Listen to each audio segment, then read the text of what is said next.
The global pandemic has changed wine marketing forever, and the old ways of reaching the trade aren't as efficient or effective as they once were.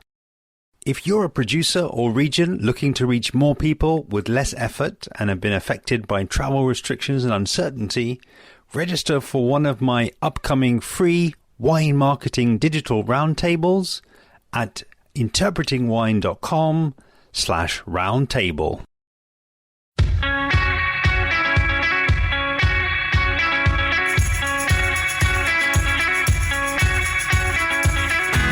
I'm Lawrence Francis, host of Interpreting Wine, the place to learn from thought leaders in the world of wine and marketing, welcoming you to the 2022 Wine Communication Series. Across these 6 episodes, I'll be exploring modern wine communication and marketing in the company of some of the world's leading wine podcasters, traveling virtually from Australia and New Zealand to North America via China. With the influence of podcasting and social audio forecast to grow yet again in 2022, get ahead of the curve with this special series to be released every fortnight between January and March 2022. If you haven't already subscribed wherever you're listening, then sign up today so you don't miss an episode. We kick things off today in the company of Darren Oemcke and Simon West of Aussie Wine Chats podcast. They first share their origin story and how they got into the wine industry and starting the podcast, before we do a deep dive into South Australia, where the pair are based, talking market changes since COVID, the growing direct-to-consumer market, DTC, marketing best practices and lessons learned from COVID, and reaching the international trade at this time, before switching the focus to the Aussie Wine Chats podcast, talking education programs for exporting and wine tech startups, future marketing plans for winemakers and long format marketing, before a deep dive into the Riverland wine region in South Australia. Enjoy.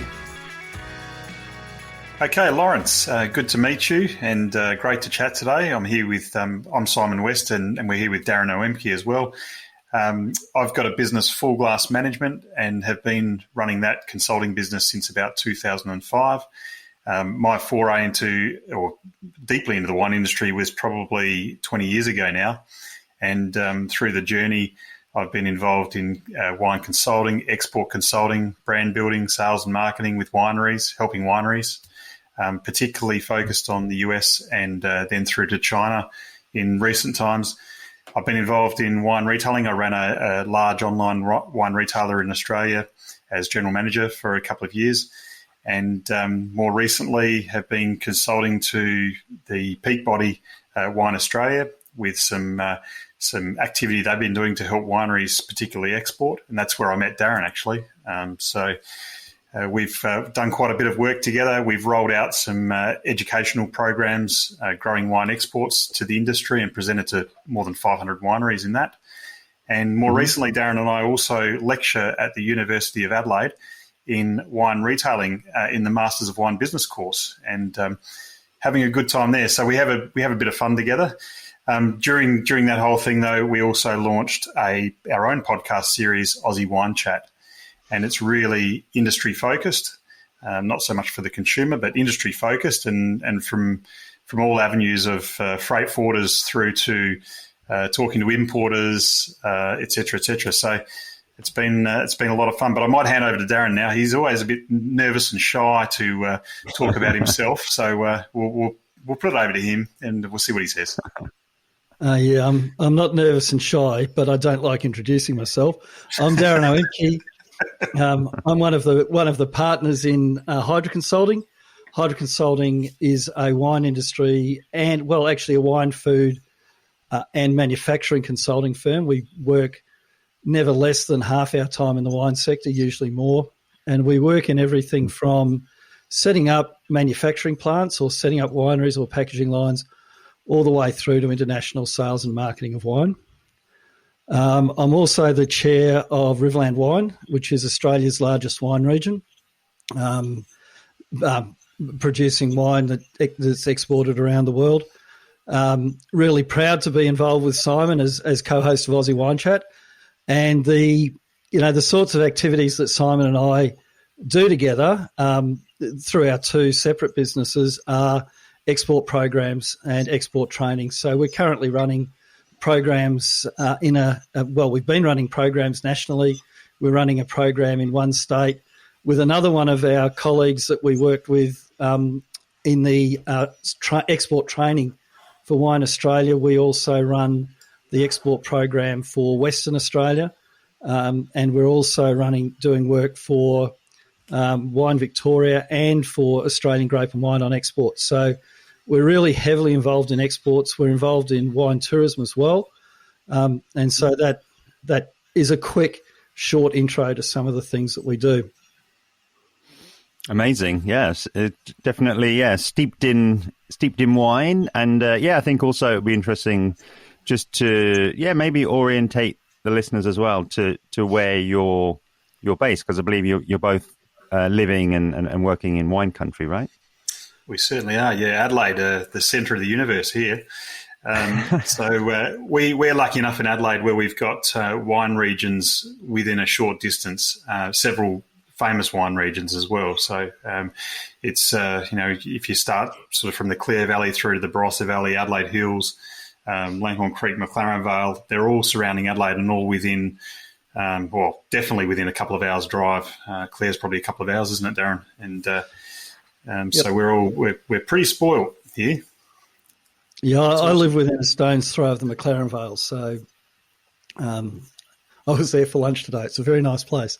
So yeah, it's lovely. Simon, I don't know if you know, I was having a really good look at Australian appellations this week, and there's an appellation called Adelaide, which I hadn't really come across before. Yeah, we did discover that. Yeah, it was interesting. Yeah. So, from Clare Valley down to the end of the Fleurieu Peninsula, that's the Adelaide appellation. So, yes, okay, very very cool. And is it because I've not had the pleasure of visiting as Adelaide. It's still on my wish list. And does the wine industry sort of dominate there then? Similar, I guess, larger cities I've seen in wine regions, maybe over in Spain, you'll find that people maybe who work at those wineries, they'll tend to kind of live there potentially and commute out to the wineries. Yeah, you're probably right there. There is a lot of that. There's because it's within that really good reach. There's a lot of people that do live in Adelaide as such, but Adelaide's a pretty cool place. It's smaller population. What's the population, Darren? 1.4 million? Yeah, I thought it was 1.2, but I'm probably 1.2 maybe. Yeah. So reasonably small, but we're always the butt of jokes in Adelaide, in Australia. I'm sorry, little old Adelaide there, but. I think we've got the ocean fairly close. We've got all these fantastic wine regions around us, and it's a nice size there. We've been very lucky during COVID with minimal lockdowns. With some of our eastern friends have been locked down for months at a time, continually, probably like you guys over there. But we've been very, very lucky here. We've had a couple of mild or very short lockdowns, so it's been fantastic. And it is the major commercial centre for wine in Australia, South Australia and this region. So there's a lot more goes on in the city. It's not like a Golden Mile or Place de Bordeaux where everybody's centred on something, but there is around Adelaide, wine tourism and wine production are very important sectors and industries. Amazing. Yeah. And as you say, hopefully... the tourism component of that will continue to grow as hopefully as things open up more into 2022. Yeah, we're seeing a lot of good growth in tourism at the moment, particularly regional, like people just travelling regionally rather than coming in from overseas. But there's been a lot of wineries being fairly busy of late, which is great. Yeah, there's been here, and I think it's the same in England and other places, local, because all the state borders closed here, which isn't actually the same as most other places in the world, Australia locked down in little pieces. So we didn't just lock the country down to international visitors, but we locked down state by state by state.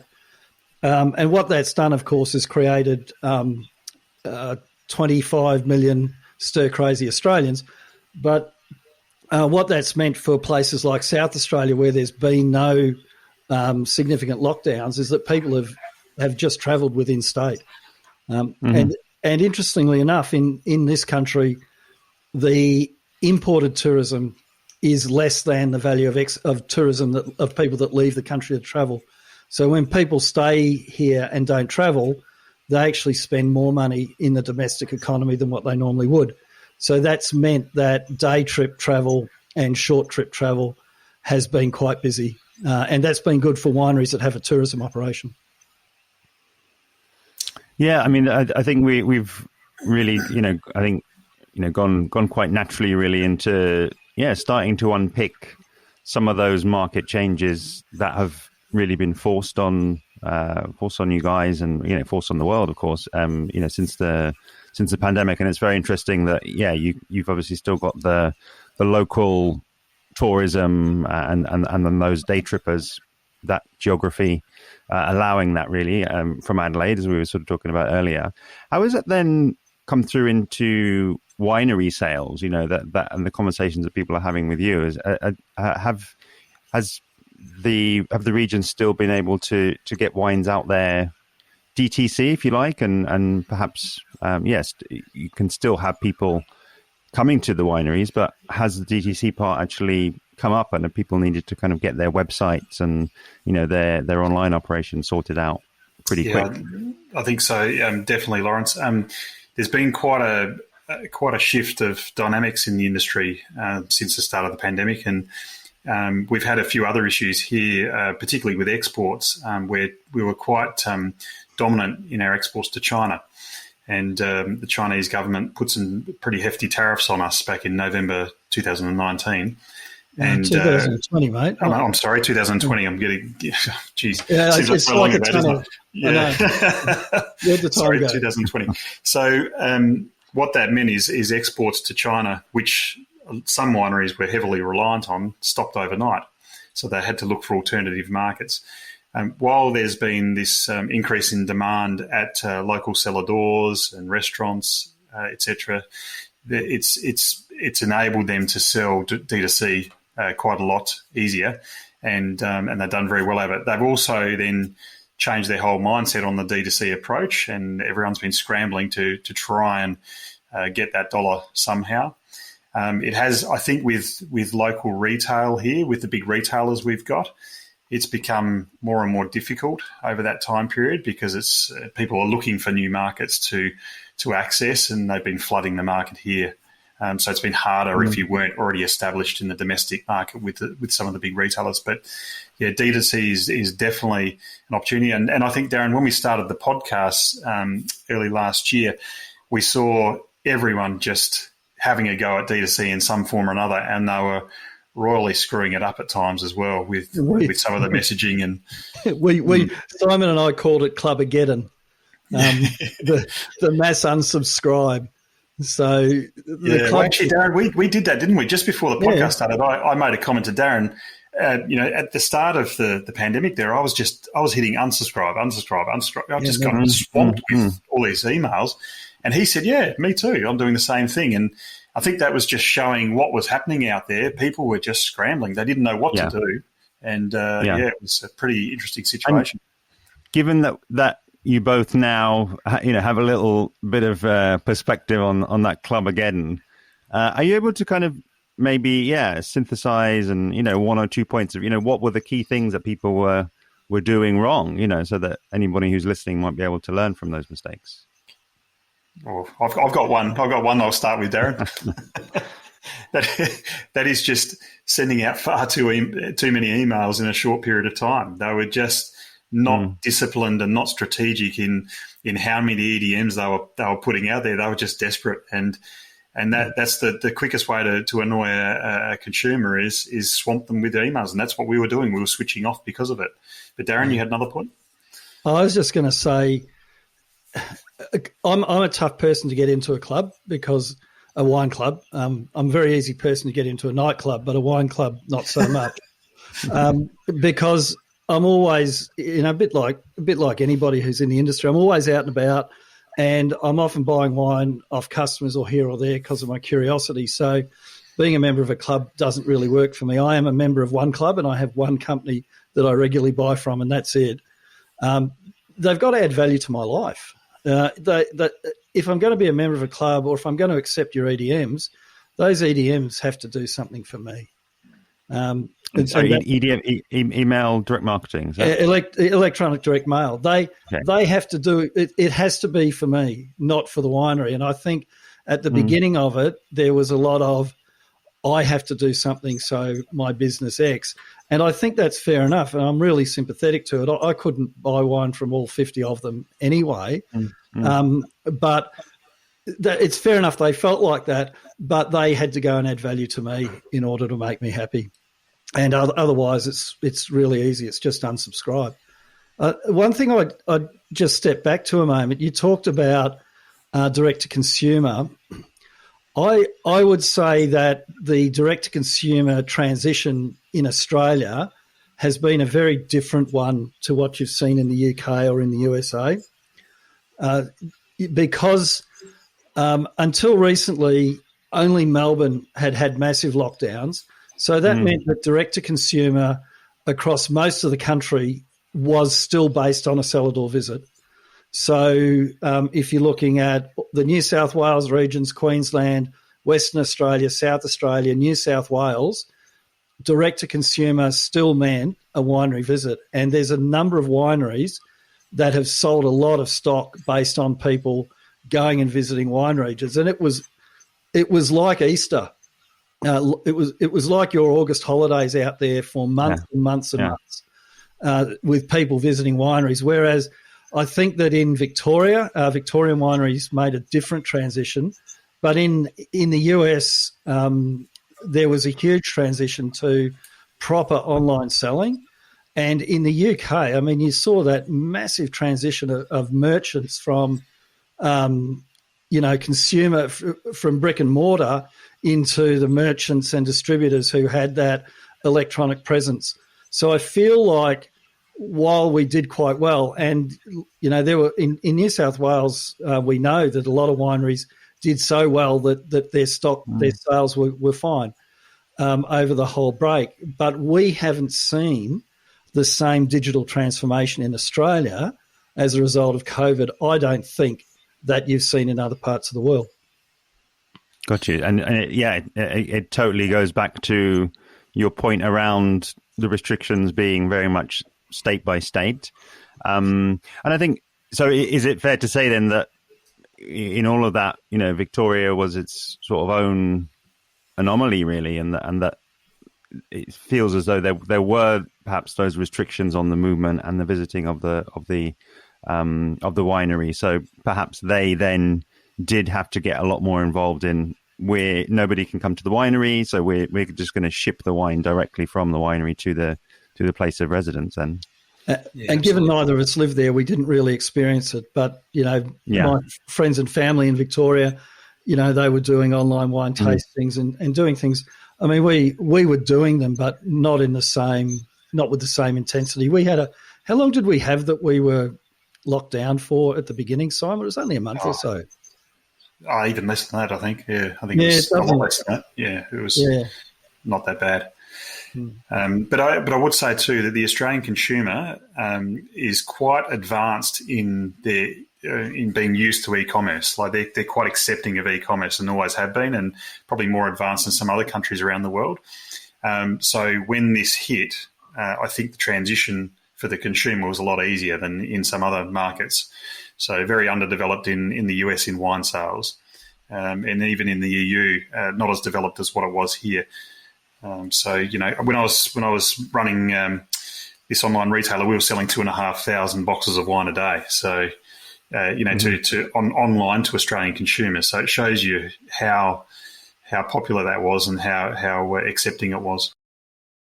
I'm really loving this overview of what are some of the realities down there on the ground, and also just a little bit aware that in terms of we've spoken about, what maybe people haven't done right in terms of their email lists that have sort of driven some unsubscribes. But I think what would also be interesting and useful to the listeners is to actually draw out and maybe shine a light on some of the people who've been doing some really interesting things, or have been doing some, things that have been quite memorable to you both and have kind of made you want to sign up and sort of drawn you closer to their brand. Darren, you've got some great examples of that one. Oh, I know, Simon, but as soon as I'm put on the spot, the little butterflies in my head all fly out. There's just, no two ways about it. Look, at the very, very top end of Australian wine experiences, I really liked what Jim Barry Wines have done. They've introduced some really neat high-end experiences. They've dug in to engagement with their club. They've provided things that you can only get if you're engaged with them. Some events that are really cool. So we've had the opportunity to see quite a bit of what Jim Barry Wines have been doing in terms of engaging with customers and building out a different way of looking at things.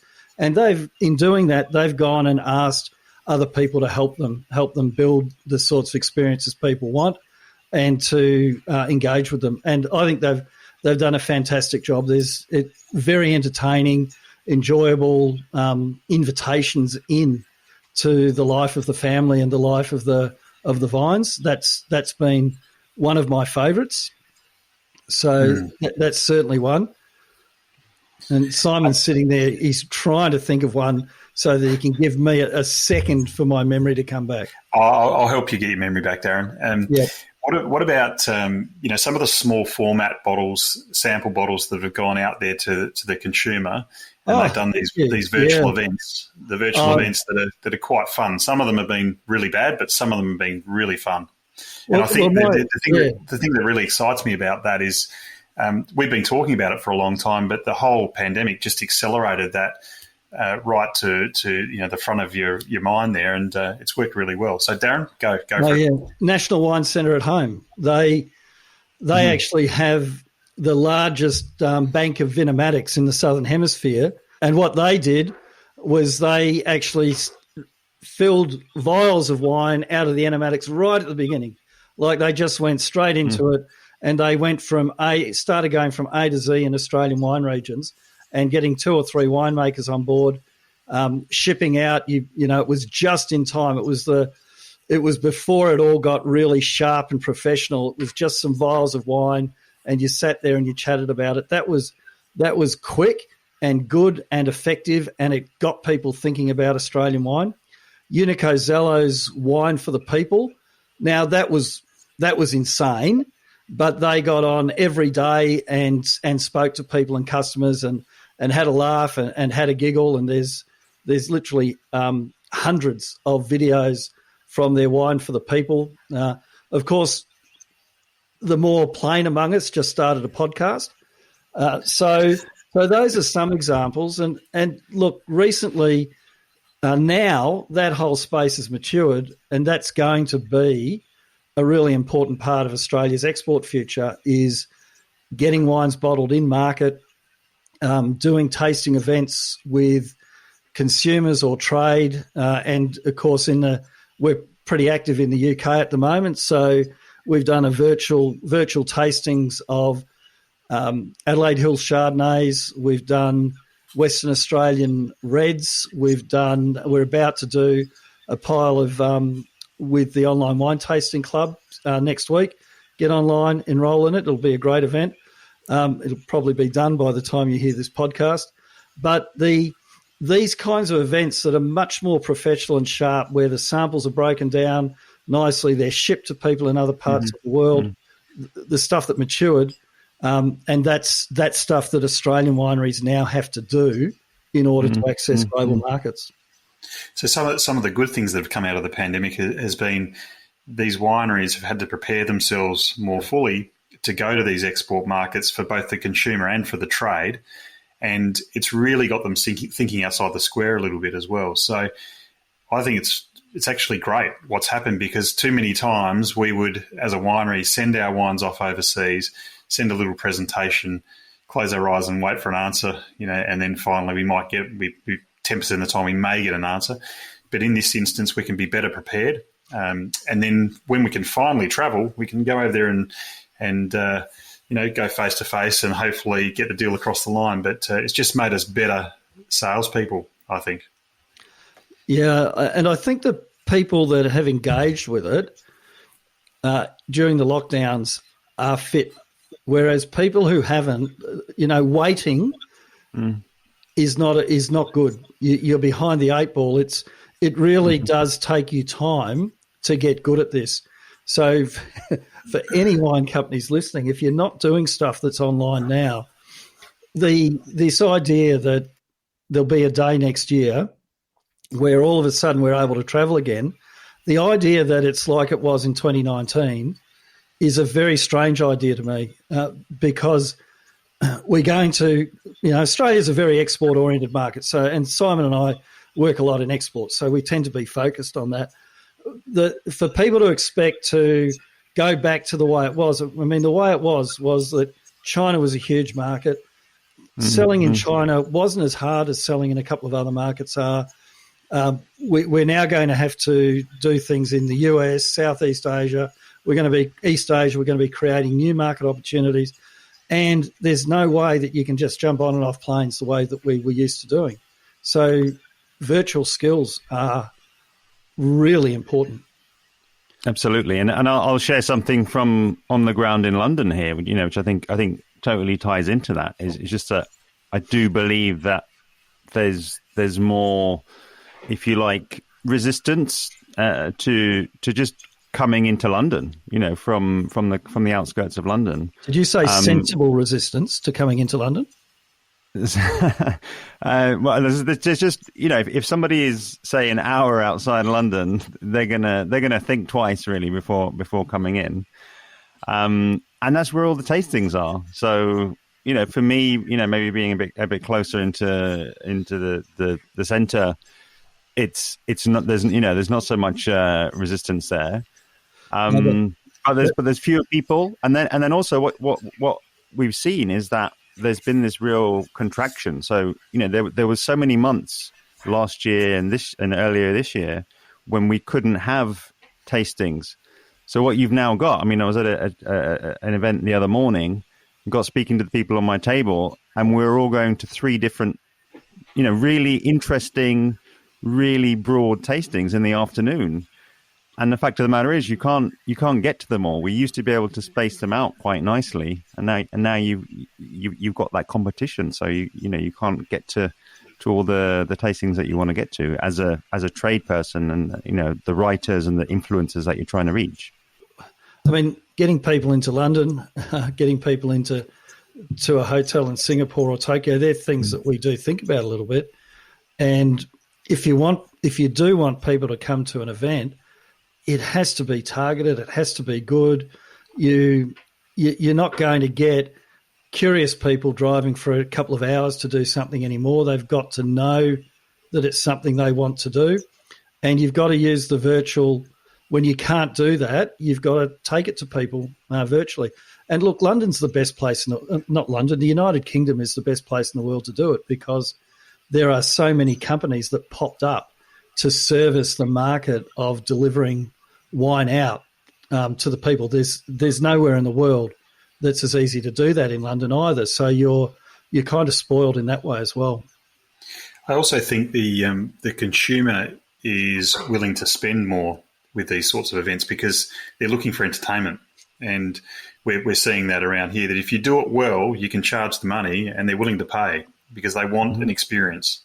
They're desperate for these experiences. It's the return to what we are. Wine is entertainment, right? Wine is fun. Yeah, it should always be fun. So perhaps we'll see a little bit more fun come back into some of our events as well. Yeah, sometimes it does get a bit stuffy, doesn't it? And that's and is that also in the city? You're seeing that as well, or are you referring more to? Yeah, absolutely. The wineries? Yeah, absolutely. People are a little bit nervous to, as Darren said, a little bit nervous to travel. They're not really sure. So we were speaking to someone in Sydney the other day, and he said, we said, what are you doing for Christmas for your holidays? And he said, I'm going to stay local because I'm scared of going interstate in case I get locked out or whatever. There's another outbreak. So they're nervous about travelling. So they're staying locally, but then they're looking for these experiences to spend money on because they're not travelling overseas. They're not travelling. They're not doing the big trips they'd normally do. So they're looking for an experience. And I look at some of these events and they're booked up before you can even blink, and you're like, wow, people are paying the money. It's incredible. Amazing. And again, we are sort of, talking at a fairly high level and might any particular examples or themes? I mean, the two things that are coming to mind for me are, is that experience, is that kind of entertainment driven or creativity driven, or is it actually more about the quality of the wine? It's fair to say, I think that over here, people are drinking less and drinking better. So is it actually, more the sort of the back vintages or the better wines that are the real hook? There's a bit of that, but there's also those creative experiences as well. It's not just about the wine. It's about everything else that goes with it. And for example, tomorrow, we're going on a mystery picnic that my mother bought me for my birthday, and the four of us are going on a mystery picnic through the Adelaide Hills, through the wineries there, and we'll have a lunch somewhere. But we've got to follow all these clues to get there, and it goes all afternoon, and it's all about the experience. And it doesn't just have to be about sitting in front of a wine bottle and staring at the wine. I think thinking about consumer and trade separately. From a consumer perspective, the experience is really important. I went to a dinner at a time a month or two ago where it was fluky whether things would happen or not, and it was about South African wine and matching South African wine to Australian interpretations of South African food. Now that was a lot of fun as a wine experience from a highly engaged consumer perspective. I think for less engaged consumers, it's what it's always been about, which is companionship as well. So people are going out to be with other people. So from that consumer point of view, it's actually about creating spaces where people feel comfortable, and I think it's about places and experiences where people feel comfortable and not excluded. We've been driven back. It's funny. I think we've been driven much more back into our families. Like as a working person who's travelled half his life, I'm enjoying the time with my family that I used to miss out on. So people are going for companionship, and even if you're wine engaged like me, you're going and doing things with people that aren't wine engaged. So wineries have to cater for kids. They have to cater for people that are really wine engaged. They have to learn to cater for sober drivers. So it's all about, here I think it's been all about the social occasion. For the trade, I think the trade's gotten hard for the reason that there are so many exciting new things happening in wine all the time. Georgia gets exciting, Moldova gets exciting, and I'm talking about things that were exciting 12, 18 months ago. There's, some obscure region pops up and we're learning about its traditional wine, or an old fart like me is suddenly seeking out natties because my daughter's made me and trained me and taught me. So there's, within wine, getting to trade, I think it's challenging because you've got to do things that are fascinating. And with the whole COVID entertainment type tastings that we've gone through, you've got to step up. You've got to break through and even in the trade, you've got to be able to target them as an audience that has a specific interest in what you're offering, not just rock up and say, "Hey, trade, it's us. We're New South Wales, we're South Australia, we're Victoria." It just doesn't cut it, and it won't cut it. And I think that, again, in the UK and the USA, you're probably seeing a lot more of that than we are, because some of that's not as available here as what is in other parts of the world. really enjoying this, but I think what I really pull really from what you've said there, and it was almost as an aside earlier on in what you were saying, Darren, was you guys starting the podcast, when everybody else was sort of moving towards maybe Instagram lives or doing YouTube, and I've found since doing my podcast during the pandemic, 2020 was actually the biggest year, and as well, kind of being locked down, it kind of forced me to really get into the data, actually really analyze it. I'm more get me out there speaking to winemakers, get me out there at tastings, but having my wings clipped, if you like, it showed me that, okay, actually, for example, when I put up an episode, it doesn't really matter so much the length of the episode. It can be half an hour, and the average listening is around 60%. So, people are really kind of engaging with that. And over 2020, all of the listens that I had, the average length of that was 22 minutes. And it's like, okay, when people are actually coming along and hitting play, I believe with a podcast, they're quite intentional, that they actually, okay, they've gone through their feed and they can sort of see that there.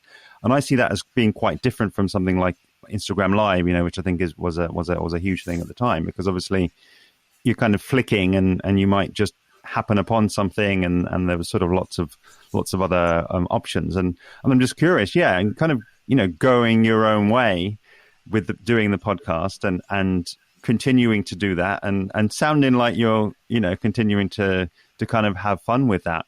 I'm just curious, how has that experience sort of been for you, and having that as a tool really to engage the wider wine community, presumably mainly in Australia, but then also internationally as well?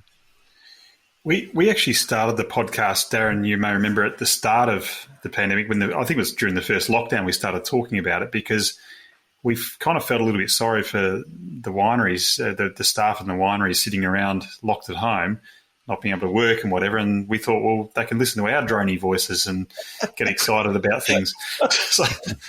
So we started it was really a trade focused, and it still is a trade focused podcast. So intentionally not aiming at the consumer, but trade focused to just keep them thinking, different aspects from, as I said, freight forwarders, importers, through to what a winery is doing that are successful, who's doing it right, who's going to, just got them thinking. We actually started off on Zoom calls, so we had them.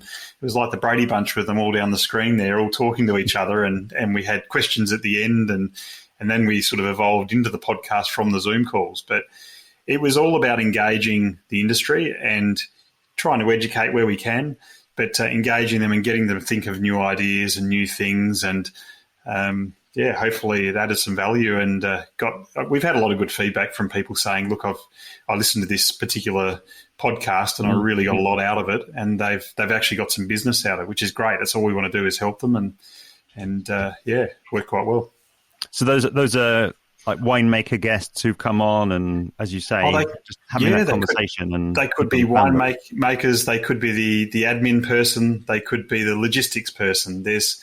It's actually quite interesting when you look at the people that were following it. They were from all different areas of wineries and outside of wineries as well. So it was quite interesting. And we took really a global approach. We were interviewing people in export markets, in other countries, in different time zones, and sometimes they don't even have access to those discussions to hear what people are thinking, what's happening on the ground in Toronto, Canada, Ontario. What's happening there at the moment, real time. So it was good. Yeah, we don't interview a lot of winemakers. Actually, we've tried to talk to people in the trade. So what's happening in the UK? The one we did with Chris in Canada, that continues to get downloaded. Craig. Craig at Noble Estate, yeah. Because people are really interested in that part of what's going on. So some of some of what we did, which was involved with freight early in the pandemic, that turns out to have had quite the shelf life. We need a whole new podcast on that one. Well, you almost need a series, really. But that one won't add value to anybody's business at the moment because freight's changed so much in the last 18 months. But some of the ones about market entry and what's happening in markets, how to do virtual events, all of those ones, they're quite they'll endure for at least a year or two in terms of providing value. Amazing. And what's the sort of landscape like there? For you, sort of putting on your your kind of podcast hat. Really, have other people kind of stepped into a similar area? I know you mentioned that you were the first ones, really, or the first ones that you knew about when you started. Has that changed in the last sort of 18 months or so? I don't think so. There's a couple of podcast series around that I've listened to where they've been either very consumer focused or they've been just purely interviewing winemakers or wine critics. So we've sort of taken a really broad brush approach on the trade side of things. And look, if there was more that came on, fantastic. It wouldn't worry us at all. I think it benefits the industry, and that's all we're trying to do here. We're not. It's really to help them and to help them in their endeavours, particularly in their export endeavours. But we've even talked locally, haven't we, Darren? We've talked to major retailers here. So sometimes the wineries might sit there and go, well, how do I approach that retailer and what are their programs and what are they looking for and are my products suitable? So we've got a couple of sessions we did there, which was quite interesting, that can help them domestically. We're not chasing consumers at all. We're chasing a niche market. Our objective was to provide something that would be valuable to business decisions for Australian wine producers as they went through the pandemic. What's happened is that there've been there's a lot of podcasts out there that are way better than ours, frankly. They've got more interesting people, not guests. Our guests are great. They've got more editing. They've got more interesting hosts. They're doing things that are very consumer oriented and targeted at a broad market. And there's some fabulous podcasts that have turned up on that. And I listen to podcasts from around the world because of that. But in Australia, in terms of talking to the industry, not talking from the industry, I haven't seen anything that deliberately and only talks about things that are for people in the trade. Yeah, it's super interesting. I think as well. Don't put yourselves down because that kind of very polished, glitzy kind of production, which I think you may be talking about there. I really think that one of the kind of almost secret weapons really of audio is just that you can kind of put something up, like myself, I don't do masses of editing, I don't do masses of sort of equalization, and the idea is that that we feel like there's maybe a fourth person kind of listening in, and there's somebody else who kind of just wants to get in on the conversation, and as I say, people generally they'll be doing something else as they're listening, so they might might be sat alone in the car, or I've had winemakers tag me out on on Instagram out on their tractor, when they're just going up and down for 4 hours, and it's like, okay, I've got those people with me, and I think I just from my feedback, I think there's something very engaging just about the sort of feels very authentic, the style in which you kind of put yourselves out there and just sort of have that conversation really. One thing that works really well, particularly when Darren and I are lecturing at the university, or we're doing some workshops for some wineries. One thing that works well is some of the battle stories, some of the stories that we can get up and tell and relate to. This is what you should expect, particularly when we were dealing with China. There's a real cultural difference there, and some of the stories you could tell there, people, because the Australian wineries or any other Western wineries going to that part of the world, they would sit there and scratch their head and go, why did that happen to me? And if you understand culturally why it happens, it makes a lot more sense. So we would tell lots of stories, and I think we sort of banter off each other a little bit as well, and you once described. What did you describe us once, Darren? Was it Seinfeld? I'm not Jerry Seinfeld. Who's George Costanza then? That was Darren. No, I thought I was Kramer. Oh, you were Kramer. That's right. Sorry, yeah. I must be George then. But no, I don't think so. But that storytelling, though, that authentic storytelling, and it helps with the education piece. And I don't think we do enough of it on the podcast. We probably should do a little bit more of it, but also mindful of the fact that, to us it sounds boring, but to other people it might be interesting. But yeah, we've certainly got some interesting stories. For us, I won't speak for Simon. I was going to say, first of all, I have a great face for radio and a good voice for authoring books. So podcasting hasn't quite got me all the way I should go. But I think because what we're doing is we're going and finding people that we think are important to the parts of the industry that we work in. So it's always trade, because we're working with trade.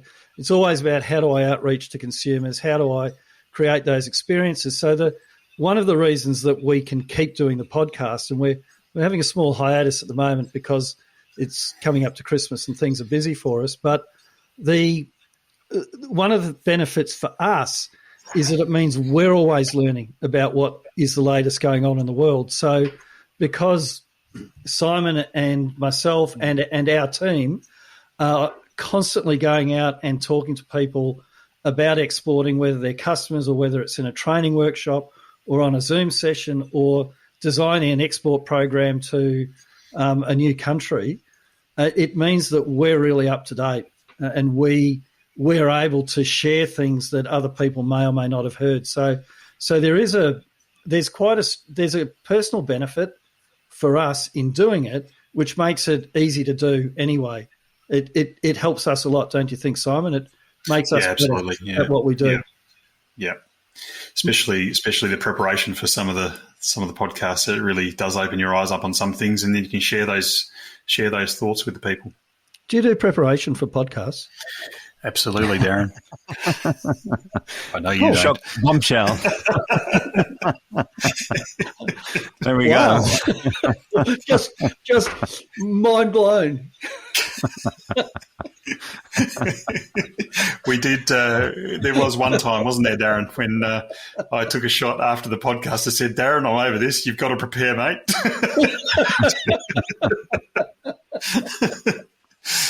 I'm sure you prepare, but maybe differently. Hey, it's I'm being a bit harsh. He's Simon prepared. does homework, and what I do is I go, "All right, Darren, 3 deep breaths. We're on in 10 seconds." So we each prepare in our own way.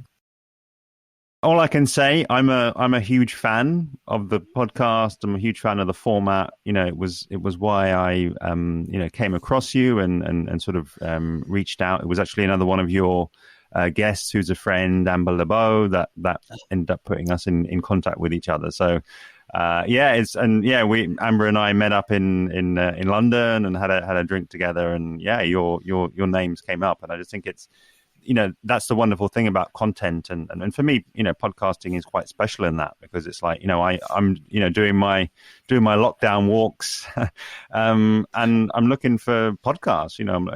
Some days I'm looking for music, other days I'm looking for podcasts, and yours was definitely for me one of the best ones out there. So well done. Whatever you're doing, keep it up. Before Simon starts the answer to your question, because I'll go on and on and on. Amber is one of my absolute favourite people in wine, and if anybody hasn't got onto Elevage wine coaching, not if you're doing WSET or MW just for fun, it is what she's doing. What Elevage and her are doing on Instagram is so much fun. So off you go, Simon. You know that I won't shut up. I don't think you've asked the question, have you, Lawrence? Have you actually asked the question? He did. I'll start answering then, Simon. And when I answer, I'll sort of hum, and you can catch up. Go for it. where I think I'd invite us to kind of move to now, is to, again, move back to those programs that you're delivering to the wine trade, because, it feels like a really important time for people. Things have changed, and you guys are kind of, the ones who are kind of synthesizing that and putting that out there. So, take us inside a little bit what those programs are looking like and how they've changed over the last 18 months.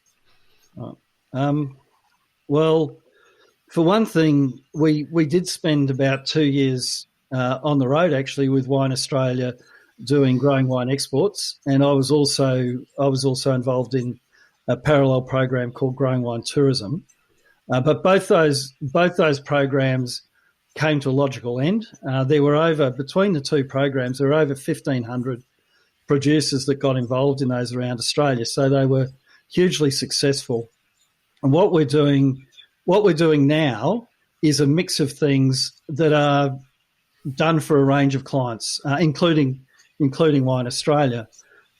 So Hydra Consulting, we've opened an office in Western Australia, and we're helping Western Australia run their whole export program. So that's a really exciting project for us.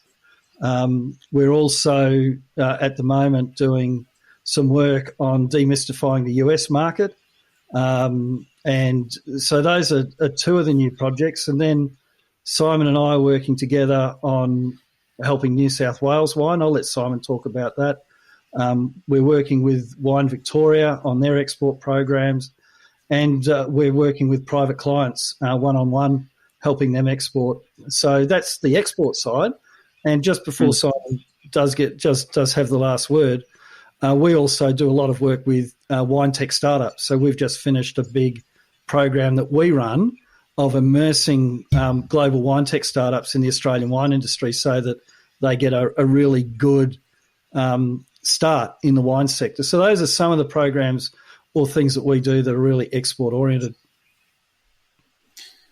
So the education programs, Lawrence, started, several years ago, and really what it was about was helping the wineries plan better and go to market better and present better in market.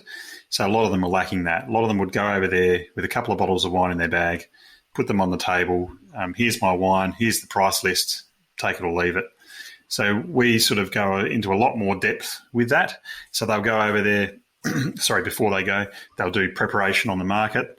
They'll look at their pricing. They'll look at their wholesale pricing and what it looks like at retail over there. What does it look like versus their comparators or competitors in the market? It helps them to understand also what they've got available, what they've got to sell, what's selling in that market. So they can go there and sit with the buyer when they travel and be fully armed with all of the tools they need to do a good presentation and also have a lot of knowledge as well. So a lot of buyers will ask questions and try and throw the wool over your eyes or create a smokescreen.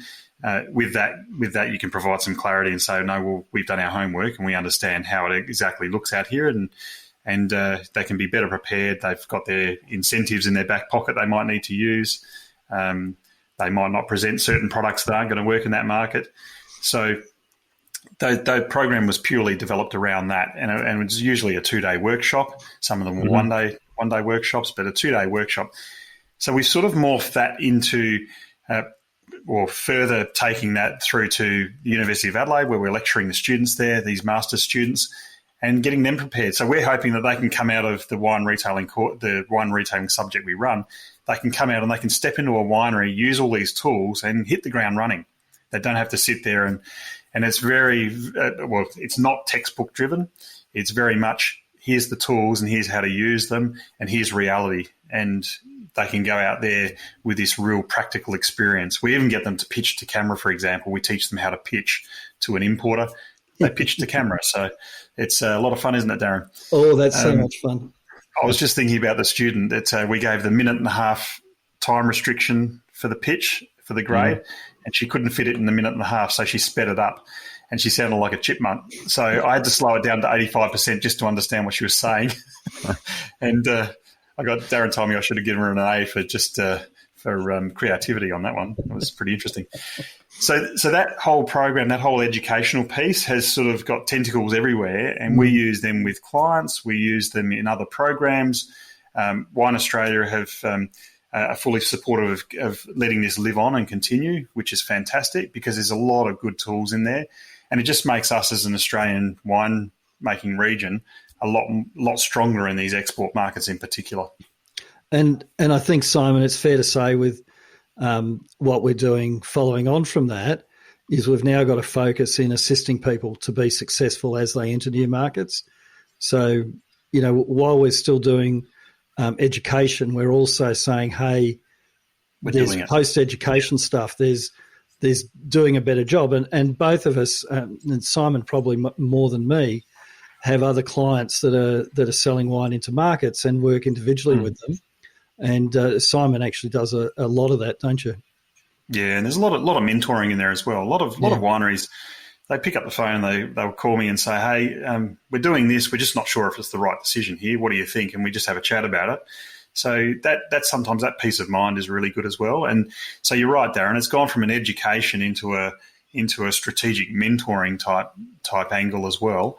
Yeah. And we can go back to the tools and revert back to the tools and the education to double check and make sure it's the right decision. So and it's also moved on into creating and building the activations and the partnerships and how do we build out new markets. I mean, you mentioned one of the things you were going to talk about towards the end, which I'm sure we're getting towards by now, was what's next. And in a lot of ways for Australia. Australia's in a really interesting time at the moment. There's some interesting challenges in terms of moving wine around the world at the moment. There's interesting challenges in terms of China.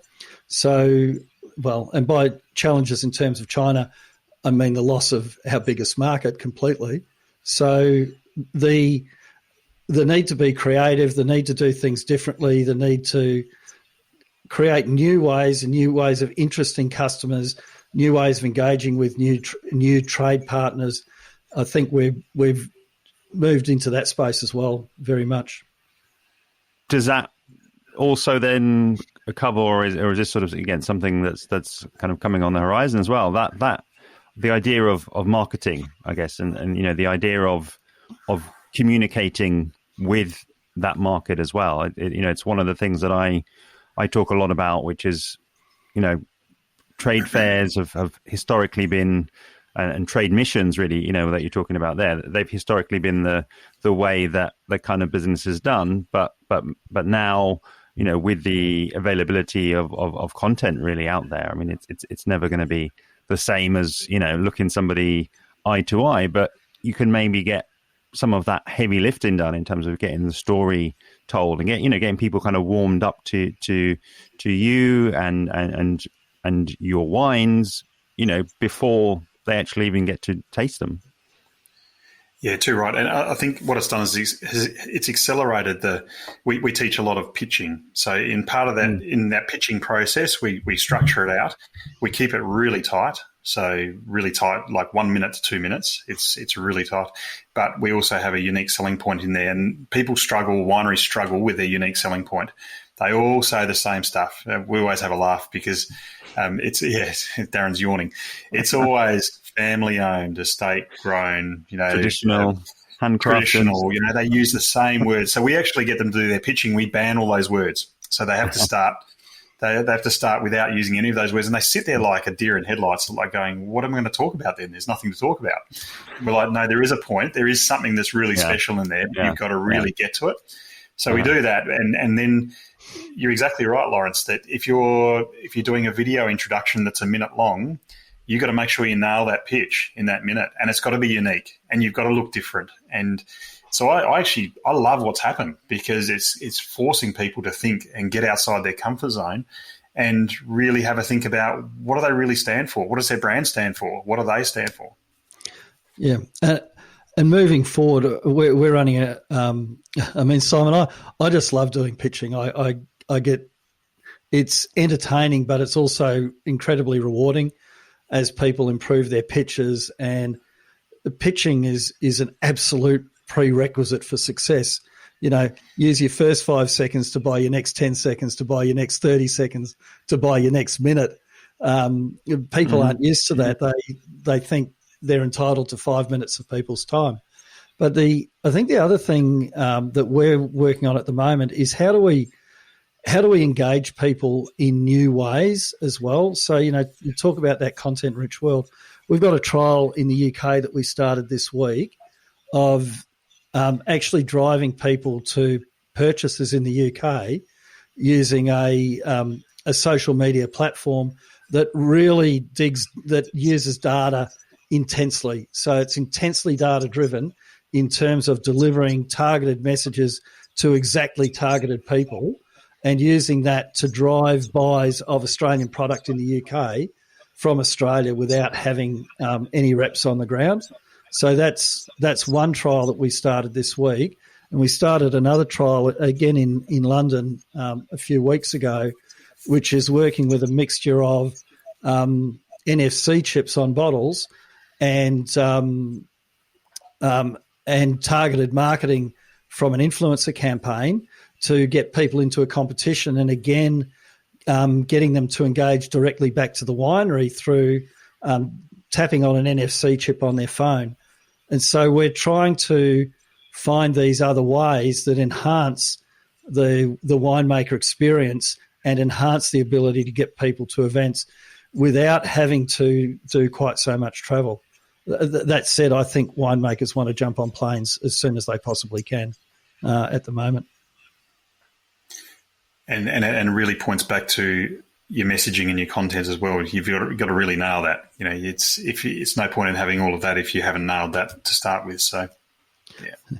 We've actually got a new Voices campaign going in Western Australia, which we've completely ripped off Pix.wine. So thanks, Paul and the team, for that idea, where we're actually paying writers to go out and write new stories about Western Australian wine, and we're paying them at a good per word rate because we're now building content machines that we have to feed, but we want to feed these content machines with really good stories, things that are engaging for people, not just not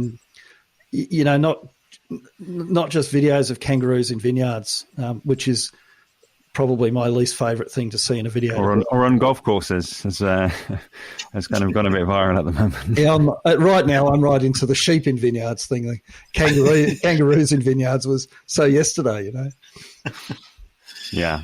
No, really, really interesting. And I just share one thing which has come up multiple times. Is research around like what it takes to get somebody actually really familiar with a brand and kind of locked into a brand. It's something called the 7-11-4 number, which you may have come across. So it actually takes 7 hours, 11 interactions, and across 4 locations. I know there's been sort of various iterations of this, but this seems to be one of the most sort of consistent ones. And I think it's fascinating you saying there around those stories and those sort of long format, essentially, because it's like, it's difficult to get to your 7 hours if you're only engaging with, a sort of a picture or a bottle shot, which again, talking about what everyone else is using, everyone's got nice bottle shots now, and everyone has got that sort of, perfectly set up, the light coming in at the right angle and everything like that. It's like, that's not different anymore. It may have been in the past, but it's like, give people the different content, but also it's got to be something that they can spend some time with. They can really sort of immerse themselves in, and it's not something that's just something just flying by on the mobile screen as they're looking down. The other thing too is the trade are hungry for this. So the retailers, the importers, the distributors, they're all hungry for this. They want these easy options. They want these things put on a plate in front of them so they can use them as well. So you've got to feed it to them. They're not going to create it for you. So you've got to do it. And that's why you have to get it right. So you're exactly right. Yeah. And I think people can tell when things have, genuinely been done at the winery, when it's that voice. I mean, it's, sounds obvious, but, we want to hear, if we're hearing about Riverland wine, we want to hear the accent, we want to to explore, we want to sort of be transported there. And again, we're I think at the moment we're maybe a little bit more reluctant to travel so far as to go to Australia, and it's obviously a huge interesting place for us Brits. But it's like, okay, let's I think give them the next best thing over that time. Bring out really that Australian voice and that regional voice. I won't get away with saying this for much longer. I'm the wet behind the ears, freshly minted, brand new chair of Riverland Wine. When people realise what they've got, they'll repent of their choice. But in the meantime, look, I actually think the Riverland is a really interesting region to think about for two reasons. One of them is that it's one of the regions in the world that a lot of the wine that most people drink on most occasions is made.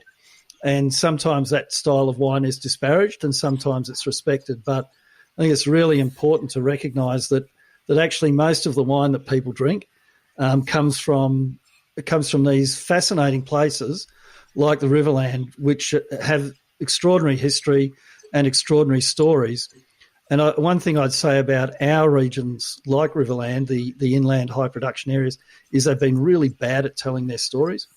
And I think that us getting out and telling the stories of places like that are, they're on the – if you came from England, you'd probably think you're in the outback. We don't think of it as the outback because there's actual water there. You're not in the outback until your next step is your last because you can't find water for us. So that's bush then, isn't it? Yeah. Yeah, I think the rest of the world. I think the rest of the world recognises outback as somewhere you can see the stars. So we've got some really cool stories to tell, and people will want to visit if people want to drink those wines. The other thing is something that's happening much more in the nascent stage in regions like the Riverland around the world, southern Italy, southern France, southern Spain. Regions where people are young winemakers are going buying land and they're doing new things. They're to me, those regions are one of the most interesting frontiers of winemaking in the world. That's where the natural wines are coming from, where there's experimentation with varietals. So there's a bit of excitement in places like that. Now, given, for me, we work with all sorts of regions and all sorts of places. So there's a lot of other stories in the Australian wine sectors, but one of the things I think Australia's not as good as it needs to be at is telling the stories of all of our wine. And sometimes we don't tell the great stories of our great wines and look at, the sales of our everyday and, high consumer, fast moving consumer wines and say, oh, why can't, they move and they're damaging our brands. The reality is we're the only place in the world that thinks people drinking our wine is doing damage to our brand. So we need to really get behind this idea that Australia has brilliant and beautiful wines that sell for thousands of dollars a bottle, and it has brilliant, beautiful wines that sell on the middle and bottom shelves around the world as well. And that's something that Australia needs to learn to do, in my opinion. I don't think we're very good at it. Sorry, rant over. I think, Darren, it's fair to say that I'm open to any wineries globally to talk to us because we are experts in various global markets. So whether you're Australian or whether you're a US winery or whatever, we'd be happy to talk to you. Do see below for the Aussie Wine Chat website, from where you can find their podcast listen links, main social media handles, and details of businesses, Full Glass Management and Hydro Consulting. If you know any wine businesses interested in learning more about marketing who you think would enjoy this episode, then please share the direct link, which is interpretingwine.com/457. And if you really enjoyed it, then please leave the episode an iTunes review on the same link, which really helps people find the podcast. And of course, I would love to have you following along with me on social media, where I'm at Interpreting Wine on Instagram and Facebook, at Wine Podcast on Twitter, and email hello@interpretingwine.com. Next time on the Interpreting Wine Communication series in episode 458, I'll be heading to Carlsbad, California to speak with Drew Hendricks, host of the Legends Behind the Craft podcast. Make sure you're subscribed to Interpreting Wine podcast to be alerted when the episode goes live. See you then.